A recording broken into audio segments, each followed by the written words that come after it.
Aquí os traigo este pre-champú de L'Oréal que creo que va a ser la revolución del cuidado capilar.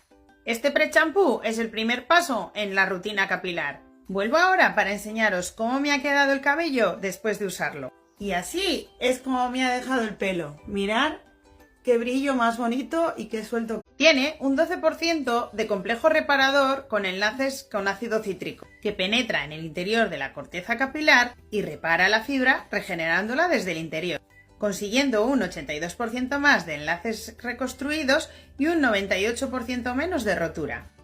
Utilizarlo una vez por semana o dos si el cabello está muy dañado.